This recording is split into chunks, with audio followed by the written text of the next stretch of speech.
The nurse dabbed at Emily's face with a cool cloth while her friends waited nearby. The nurse held Emily's chin up. "You are okay, but you chipped a tooth and you don't want to look like that all semester," the nurse said, concerned.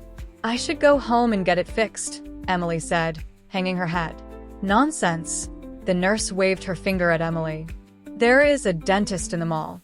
You might even be able to get it fixed today if you're lucky." Cassie had seen Emily sitting up from the door. She hurried into the room with Supri close behind her. "Oh my God, you're awake," Cassie said, grabbing Emily's wrist. "Supri, take her blood pressure," Cassie ordered. "I wasn't knocked out, Sassy," Emily said, trying to calm her at least a little. The nurse was amused, watching Cassie do all the things a nurse should do, except wrong. "Okay, well, your friends can take care of you." The nurse dismissed Emily, shrugging her shoulders and walking away to treat another student. Supri was bothering Emily with a flashlight, and she pushed him aside, looking around. "Where is Nocto?" Emily asked. Supri scanned the room. "He should be here," Supri said plainly. Cassie and Emily looked confused, so he made a suggestion. "Perhaps he is reporting the incident to the office." "Oh, of course." Cassie smacked her head. "Jason." "Sanjo." "Go find Nocto. Emily needs him," she ordered, and the two, peering from the door, disappeared to see if Emily's AI companion was in the office. Jason and Sanjo had never seen the office before, but it wasn't what they expected. It was a single counter that was almost too high to see over, with a large elderly lady working on a typewriter behind the desk. There was what looked like a lamp next to her, but it was an AI companion covered in post-it notes. "Hello, I'm Paperweight. Welcome to the office, students. Marilyn is very busy. How can I help you?" he said, sounding very much like a civil system AI. Nova and Orion floated up to meet the paper-covered orb. "It's great to see you again, Paperweight," Nova greeted excitedly, having met him earlier when she reported Jason's nosebleed. Jason and Sanjo whispered to each other about Paperweight, giggling a little while Orion asked about Nocto. "Did Nocto come in earlier to report an injury?" "He is learning with Emily Vesper." Paperweight rolled around the table trying to see his own post-it notes better, and Marilyn rolled him back to where he was supposed to be, without a word. "I'm sorry, Orion, I haven't seen him, and I have no notes of his arrival here," Paperweight said after a moment. Orion was very polite with Paperweight. "Thank you for your time, friend." Jason and Sanjo had heard everything. Nocto was officially missing. Emily was crying on the front steps of the school under the big clock. She was hiding her broken tooth and trying not to lift her head too much. Her friends were with her, being supportive. By now, Nocto's disappearance had been taken seriously by the staff, and most of the teachers were ripping apart the school looking for the missing AI companion. Jason didn't know what it would be like if he just couldn't find Nova.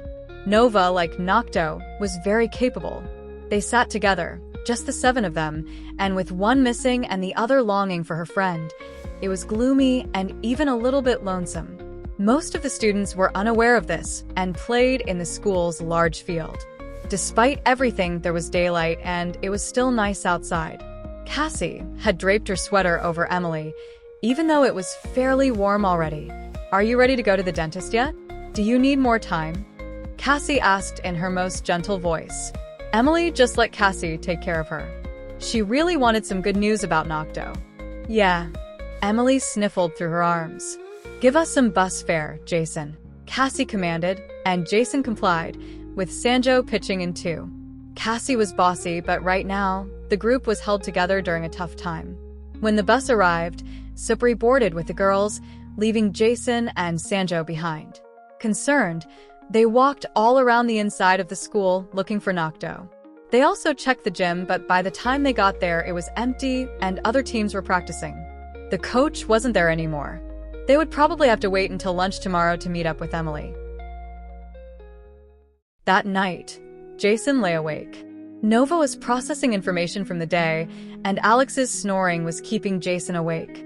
And Cardi was being a nightlight for Alex, displaying that broken windmill on the wall. Every now and then, lines of static would cross the display, forming horizontal distortions. Jason started to try to predict when the static would form, noticing a pattern. Perhaps Encardi was snoring somehow. Jason was fairly anxious. He got up and stretched. The room stayed silent. He started making shadow puppets on Encardi's projection. He smiled as he remembered how to make a dog or a bird like when he was a child. Lining up a rabbit and a dog puppet, he looked directly into the light Encardi projected. Like a laser, it pierced Jason's vision, and for a moment, he stared directly into it. The song he was humming earlier became the most prominent thought. He looked away and rubbed his eyes. For a moment, a line of static like a wave fluttered across the windmill's horizon in Encardi's projection. Jason couldn't clear the sunspot out of his eyes, so he leaned against the doorframe. Something quickly passed by him in the hallway. He recognized the lab coat when he looked down the hall again. It was Dr. Larkspar. She walked slowly and didn't really see Jason. She had something bundled in a blanket. As Dr. Larkspar strode along in even steps, she hummed a melody. Quietly, Jason questioned the song, remembering when he hummed it before and just now. In the long window that allowed students to see the yard from the dorm, Jason saw the reflection of a blue woman. It was very real. She was illuminated, and the light from her cast a shadow with Dr. Larkspar in the way. Did it really cast light, though? There was no one else to observe. Jason snaked out, not waking Nova, who was very loud when she was awake. He silently followed Dr. Larkspar to her office in the Imago dorm. It was near the entrance to the girls' side. Having no reflective surface, the woman vanished as Dr. Larkspar entered her office.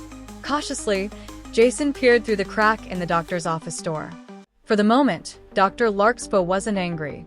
The part of her heart that was usually filled with hate was gone. She was supported by nostalgia. She was living in the past.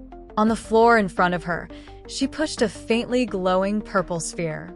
It rolled away from her and bounced slightly against the wall. "Are you okay?" she asked. "I'm okay," the sphere responded. "Okay, now roll back to Mama," Dr. Larkspar encouraged. The sphere rolled off-center toward her, and she guided it into her arms, bringing the sphere onto her lap. The sphere laughed in the voice of a child. At the door, Jason listened, too curious to pull himself away. "Are you playing in Mama's hair?" "Yeah. Do you want this?" "Yeah. What do we say?" "Yes, please." "Very good." Jason began to feel at ease as well. He was connected to the moment.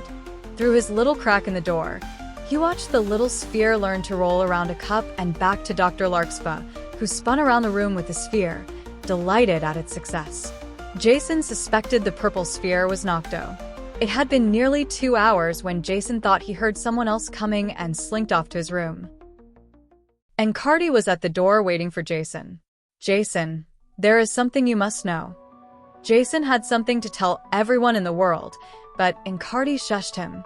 "Jason, in that room, you saw Infrenza, a powerful and very old AI companion. He is very dangerous," Encardi said quietly, trying not to disturb Alex and Nova, who were sleeping. "I am certain that it is Nocto. He has been missing." "No, he has been pretending to be Nocto. I know this because we are brothers." He waited for Jason to take it in. Jason looked over his shoulder, now afraid. "What? Is he like Belial or something?" he asked. "No, Jason, he is not like Belial," Encardi replied. Jason stammered. "Well, we have to get him back anyway and return." "No, you cannot return him to Emily," Encardi interrupted and whispered. There was never a Nocto as Emily knew him.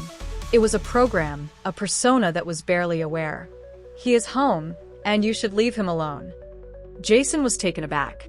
"How can you say that about him?" Encardi needed Jason to understand right away.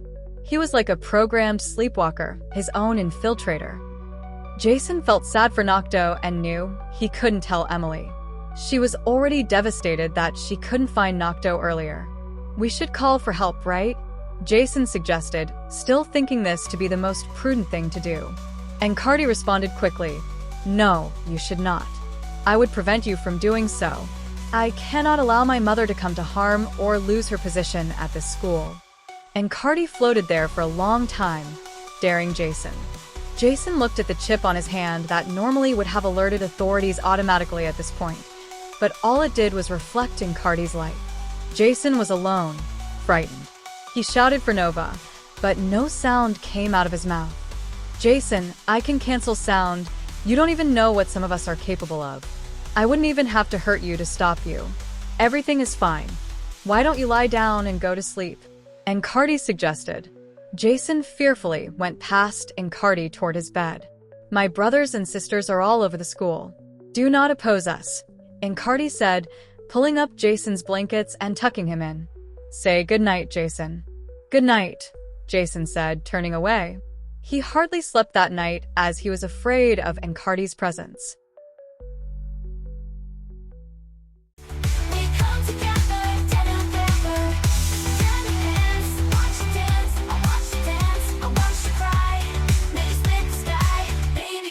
Kiss me again.